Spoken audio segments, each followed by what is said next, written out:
Hi, I'm Hannah Averill, and welcome to the Jade Farrar Show. I am here with Jade Farrar, Ezekiel Robson. We've just spent the day at TEDx 2015. What do you reckon, guys? I'm really impressed. I think the caliber of the speakers has been probably the best yet, in my opinion. Great to be in a new facility.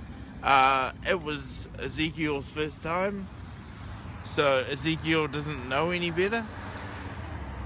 They catered really well for people with food and drink, if you could get it, all day. Yeah, I don't know what the mishap was with the food truck. I'm not sure what happened there.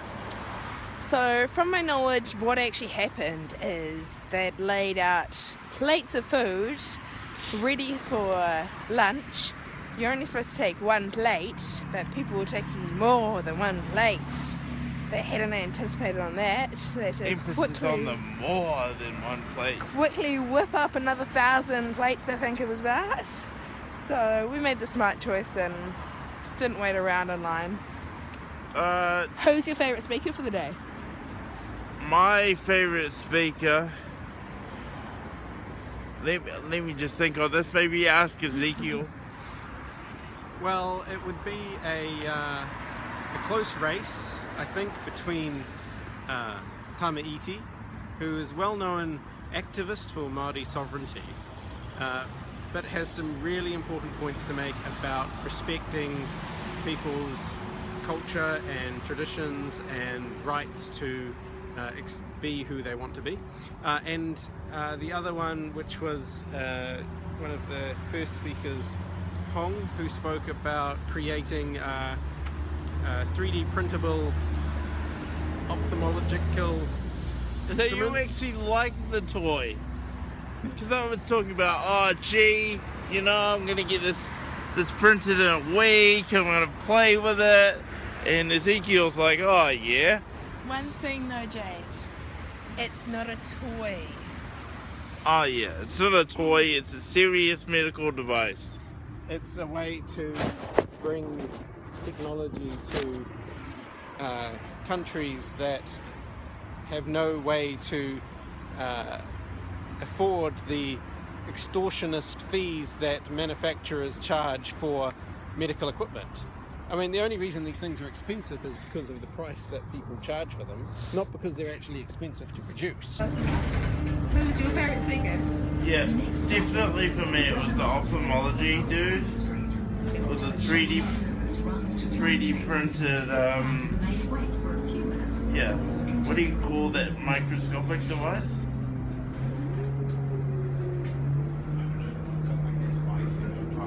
Complicated, I think. We'll be bringing technology to those who do not have technology, so doctors will be able to see the back of your patient's eyes. Is it possible that Africa gets all the cool stuff? And do you have a least favourite speaker of the day? My least favourite? Probably the social media economy lady. I don't really understand what... So that shows you didn't really grasp her and her No. And being a bit judgmental, she was Ezekiel. pretty, but... Was there anyone you would say that you could have gone without listening to, or didn't really grasp your, didn't really get it? Oh no, it's not fair to play favourites or least likely ones, but I mean, I was quite okay without the musical items. I know that was important for people to have some entertainment to break up the endless talking, but I was there for the ideas and the discussion, so it was okay not to have the musical interludes, but that is also what makes it a nice balanced live event, I guess, having a range of different activities going on. So that was by far the most location switches we've ever done. on the Jade Farrar show. We went from a street corner to a bus to a train station. We're very lucky to have Ezekiel Robson dragged behind us for this entire video. Ezekiel, thank you for the opportunity to join you today at TEDxAuckland. It was through Ezekiel and the DPA organisation that we were able to attend today, so thank you very much. It's my pleasure. Any final words from you, Hannah? Well, I really appreciate getting, well, guys, I'm losing my voice, okay, but I really appreciate getting to come along. Thanks to Ezekiel and DPA. It's great to see that more venues and places are actually thinking about accessibility, and they may not have it 100%, but they're getting there. It's great to spend time with some great people and to reflect and actually be able to share ideas and network. I may not have connected with all the speakers, but there was some little message, and even if it was just a few words, that I could connect with and I can go away with. So thanks, Ted. Yep, and just from me, I'm a big fan of food, so I'm not really sure what happened today at lunchtime. I definitely didn't get a burger or a salad, so you'll be hearing from me, food truck.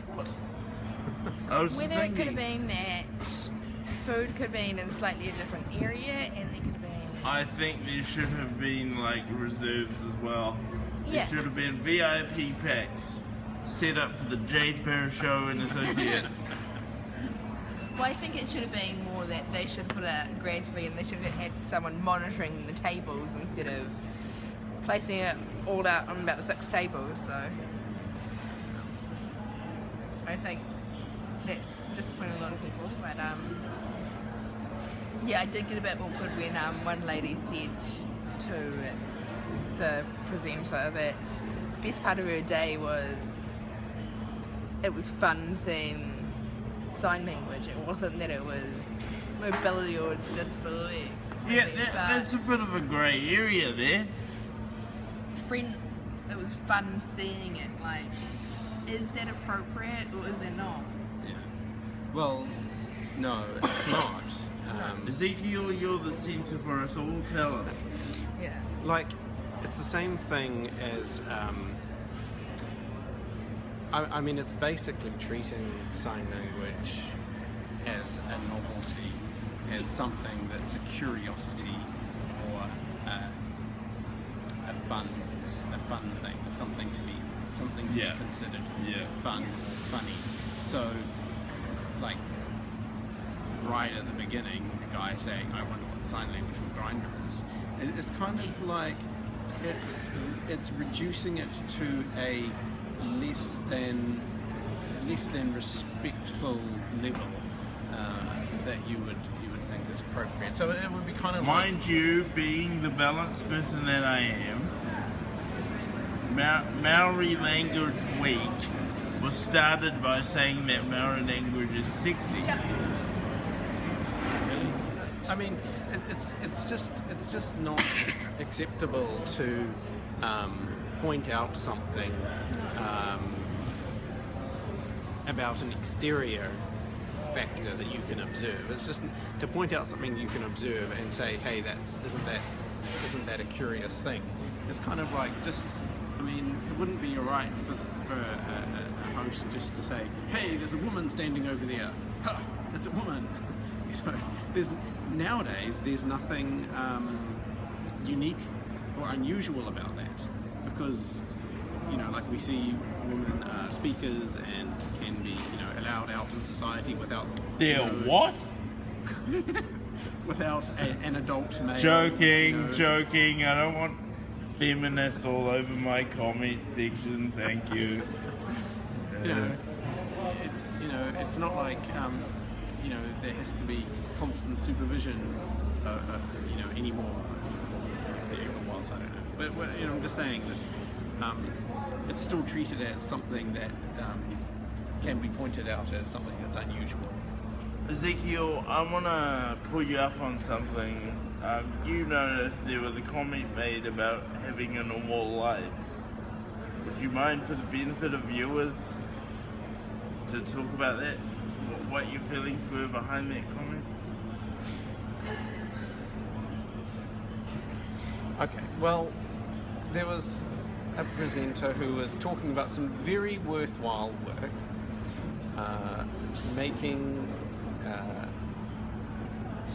artificial limbs that were no longer required in New Zealand available to developing countries that didn't have those kinds of rehabilitative devices available to them anymore.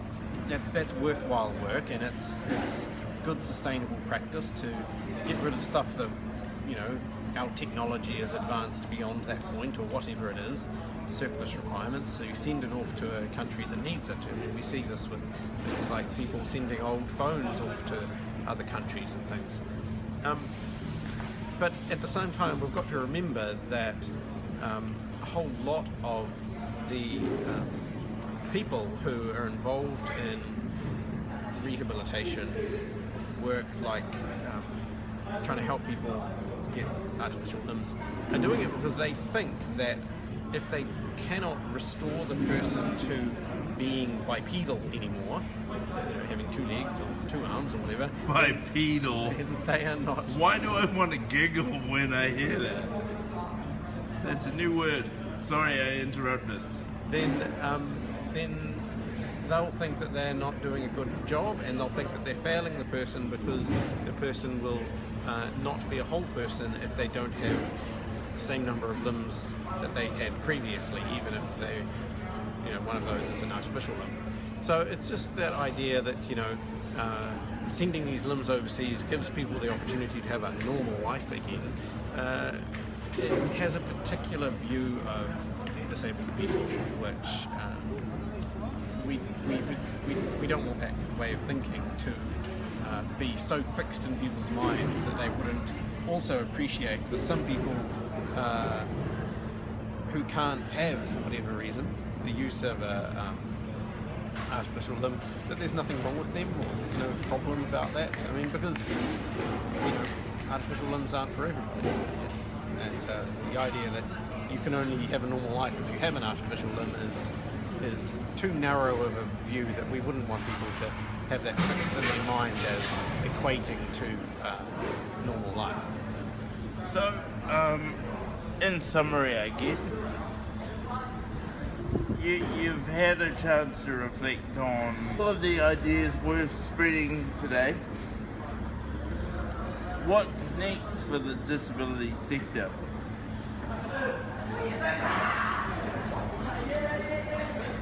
Radical overthrowing of government. Beautiful. Need a hand? But if videos of people who say that get into the wrong hands, then we become blacklisted for eternity, and the GCSB continues to spy on you for your whole life. That's why protesters didn't used to like to have their photos taken in war protest rallies. So radical overthrowing of the government. Who said that? I didn't say that. All in all, it was a really good day, and just to share my reflections on who my favourite and my least favourite was, I'd have to say that it was the ophthalmology presentation we had today. That was definitely my favourite. Yeah, my least favourite was the woman talking about social media giving. I'm not even sure what she was talking about. That's how disengaged I was. So that's all from me. Any final comments from you, Mr. Robson? Tell all your friends to tune in to Jade's YouTube show more often. Wow, that is officially the first endorsement I've ever had. I need a minute. Well, that'll do for today, folks. Thank you for being a part of the channel. Thank you for being a part of the journey. And we'll see you in the next one. You should edit out all the anarchist stuff. That's the stuff I'm running with. I might need to sign off on it. I'm not sure we discussed that.